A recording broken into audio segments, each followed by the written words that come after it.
Bonjour à tous, Aliza Vardomskaya, ravie de vous accueillir. Aujourd'hui, je veux parler avec vous du sujet « Pourquoi un homme ne veut-il pas d'enfants et que faire ?»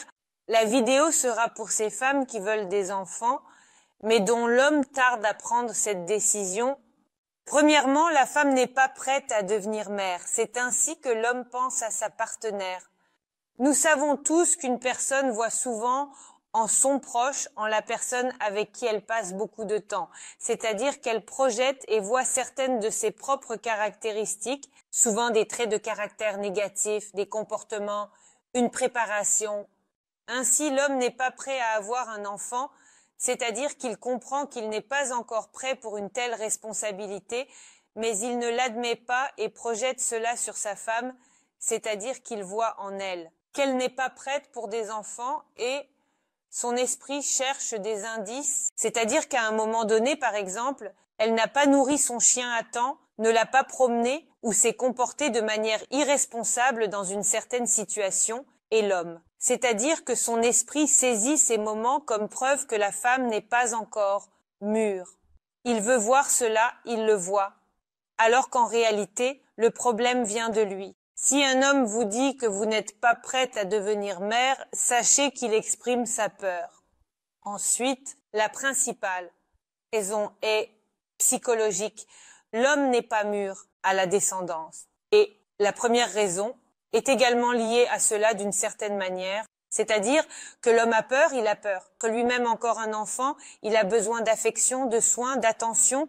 Et à ce moment-là, en pensant qu'un concurrent pourrait apparaître, c'est-à-dire que le mari et la femme semblent bien, ils sont heureux ensemble. Ils passent de belles soirées. Et là, l'homme pense qu'un enfant est né et que tout c'est agréable. Mode de vie sera perturbé, c'est-à-dire qu'il y aura plus de responsabilités. Il faudra plus d'attention à l'enfant. Soudain, la femme va consacrer tout son temps, son attention, son affection, ses soins à l'enfant. L'homme a peur de passer au second plan et c'est un peu égoïste. Disons, des désirs égoïstes, de rester le seul, de se baigner dans les soins, l'affection et de repousser le moment de la naissance de l'enfant. Ensuite, vivre pour soi, profiter de la vie. C'est-à-dire que l'homme veut vivre pour lui-même, visiter peut-être certains pays, réaliser certains rêves, atteindre certains développements, une certaine croissance personnelle. C'est-à-dire, encore une fois, tout cela parle de la peur de l'homme que tout va changer et que la vie suivra un autre cours. Tout, si un enfant apparaît, l'homme a peur, c'est tout. Nous ne pourrons pas, par exemple, voyager. Nous ne pourrons pas aller ici ou là. Je recevrai moins d'attention. Il y aura moins d'amour. Nous serons limités. Et c'est comme une excuse pour l'homme lui-même et une peur de la responsabilité. Eh bien, c'est en fait une grande peur. Et souvent, cette peur se manifeste chez l'homme comme chez la femme. Et tant qu'il n'y a pas encore cet instinct maternel et paternel, tant que l'enfant n'est pas encore là, c'est-à-dire que le couple réfléchit et peut-être que la femme veut déjà et comprend qu'elle approche de l'âge de procréer et qu'il est temps d'avoir des enfants. Et l'homme a toujours peur de la responsabilité, peur de ne pas y arriver, peur d'être un mauvais père, qu'il est encore un enfant lui-même et plein d'excuses. Ensuite, il y a le manque de préparation matérielle, c'est-à-dire que la préparation matérielle, pour que vous compreniez, n'arrivera jamais. L'homme est fait de telle sorte que peu importe ce qu'il fait, quels que soient les sommets qu'il atteint, il y aura toujours des objectifs plus loin, avancer davantage. Et il faudra toujours plus loin, plus fort, plus haut. Et il n'y aura pas de moment où vous direz « ça y est, je suis prêt ». Donc, quand un homme dit qu'il n'est pas prêt matériellement, c'est-à-dire que je me suis un peu avancé, je parle de la façon de résoudre ce problème. Si un homme déclare que vous ne pouvez pas avoir d'enfant simplement parce que vous n'avez pas encore acquis la base nécessaire, expliquez-lui que ce sentiment de préparation, cette sensation de préparation, ne viendra peut-être jamais, car il faudra toujours être plus réussi, mieux, C'est-à-dire que vous vivez peut-être actuellement dans un appartement d'une pièce et l'homme dit « Comment puis-je avoir un enfant dans un appartement d'une pièce ?» Et ensuite, vous changerez pour un appartement de 3 pièces ou de 2 pièces. Ils diront « Mais comment? Non, une chambre d'enfant dans un appartement de 3 pièces ou autre chose. » Donc, la préparation matérielle peut ne jamais se réaliser dans la compréhension d'une personne. Il est nécessaire d'expliquer à l'homme que le plus important est le désir d'avoir des enfants, le désir d'élargir sa famille, le désir de donner de l'amour. Tout le reste n'est que des difficultés temporaires, c'est-à-dire qu'une personne, si elle veut quelque chose, avance toujours dans la vie, elle est toujours en développement, elle progresse vers ses objectifs. Naturellement, elle réussit dans certaines choses, en fait plus, en fait mieux, et naturellement, sa base matérielle s'améliore. Ainsi, il est possible de faire les deux en parallèle, car si vous vous concentrez uniquement sur des biens matériels, vous pourriez manquer l'âge où vous pouvez avoir des enfants. Et la dernière raison est qu'il ne veut pas d'enfants de sa femme. C'est la raison la plus terrible, disons, pour laquelle un homme peut ne pas vouloir d'enfants de sa femme. La raison peut résider dans le fait que l'homme s'est marié par intérêt, non par amour. Quand un homme se marie par amour, il désire des enfants de cette femme, il veut perpétuer sa lignée. Ce sont des instincts masculins, il aime la femme, il l'aime, il a des sentiments, il veut que sa descendance lui ressemble, qu'elle ait certaines de ses caractéristiques, son apparence et son caractère. Il veut que cette femme précise perpétue sa lignée. Donc, si un homme ne le veut pas, cela signifie qu'il ne veut pas que cette femme continue sa lignée. Et ici, la raison réside dans le fait que l'homme n'éprouve pas de sentiments sincères, d'amour ou d'attirance pour cette femme. Cela pourrait donc être un mariage d'intérêt, c'est-à-dire pour d'autres raisons, pour certains accords, voilà.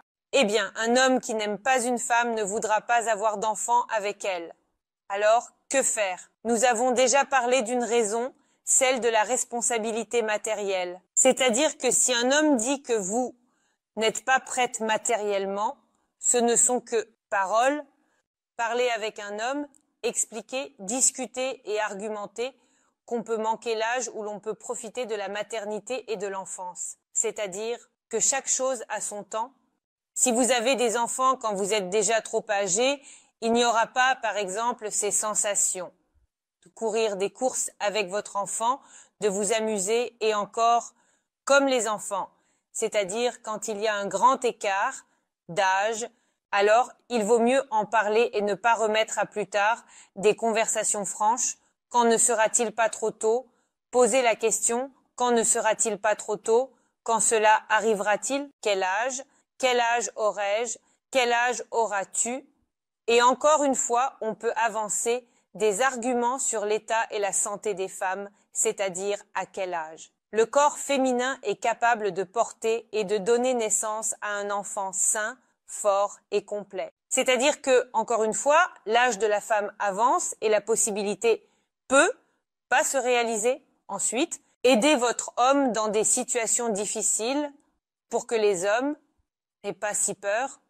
Nous allons maintenant parler davantage du problème psychologique. Pour que l'homme n'ait pas si peur d'avoir des enfants, montrez que vous êtes prête à assumer une part de responsabilité. De plus, l'homme lui-même, souvent, dans de nombreux cas, se perçoit comme le principal dans la famille, c'est-à-dire qu'il comprend qu'il est en quelque sorte la famille.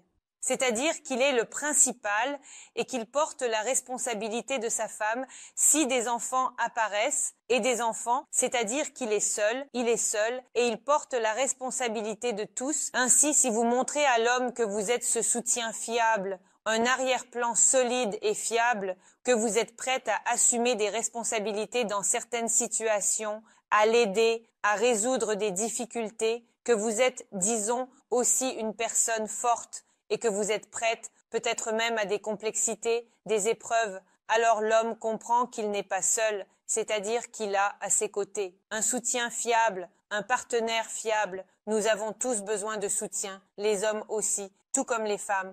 Ainsi, une femme ne se marie pas et n'a pas d'enfant quand elle n'est pas sûre de l'homme, c'est ça. L'homme, quand il comprend qu'il a du soutien, ce soutien fiable, alors il se décide. Et il se décide pour de nombreuses choses, même déjà une conversation, disons, pas sur les enfants.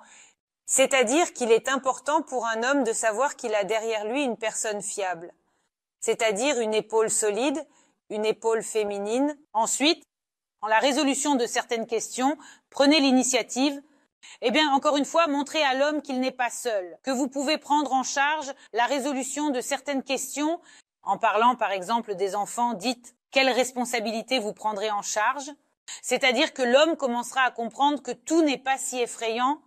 Parlez du fait que rien ne changera dans votre relation avec l'homme en termes d'amour, de sentiments. Oui, il se peut que cela manque au début. Disons qu'il n'y aura pas autant de temps pour la relation, mais vous expliquerez que vos sentiments ne disparaîtront pas et qu'il est possible de tout concilier pour avoir du temps pour la romance, l'amour, les sentiments et pour l'enfant. Si le couple s'entraide, se soutient et qu'ils surmontent ensemble certaines difficultés, ils trouveront du temps l'un pour l'autre pour être ensemble sans l'enfant. Ensuite, des relations de confiance sont nécessaires non seulement en ce qui concerne les enfants, mais sans confiance, rien ne fonctionnera dans une relation. Si un moment de méfiance s'est déjà produit dans la relation, il vaut mieux essayer de le résoudre.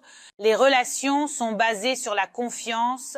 Lorsque vous n'avez pas peur de partager vos sentiments, vos émotions, d'aborder vos situations problématiques, lorsque vous pouvez ouvrir votre cœur, disons, vous dévoiler, et votre homme peut faire exactement la même chose sans craindre d'être jugé, vous n'avez pas peur d'être jugé. Lorsque vous vous dévoilez complètement et exposez votre âme l'un devant l'autre, à ce moment-là, la confiance la plus incroyable naît et chaque fois que vous voulez toujours omettre quelque chose, bien mentir ou agir sérieusement contre votre conscience, pensez réellement que cette méfiance peut détruire votre vie et les exemples de la vie sont positifs. Parlez à l'homme, donnez des exemples, des vies positives où un homme et une femme ont eu un enfant et sont heureux. Peut-être que ce sont vos connaissances, peut-être des gens inconnus. En regardant un film ensemble ou une série, faites attention à la façon dont les hommes sont heureux ensemble, comment ils s'occupent bien du bébé, que leur vie est devenue meilleure. Avec l'arrivée de l'enfant par rapport à avant, c'est-à-dire que l'enfant les a unis et a rendu la famille encore plus forte et plus heureuse. Donnez des exemples positifs et alors le principal problème, l'immaturité psychologique de l'homme disparaîtra. L'homme comprendra qu'il est prêt et que ce n'est pas si effrayant et que la décision concernant les enfants peut être prise très rapidement. C'est tout pour cette vidéo. C'était moi, Alissa Wardomska. J'espère vos likes et abonnements. Écrivez dans les commentaires ce que vous aimeriez discuter. Cliquez sur la cloche. À bientôt.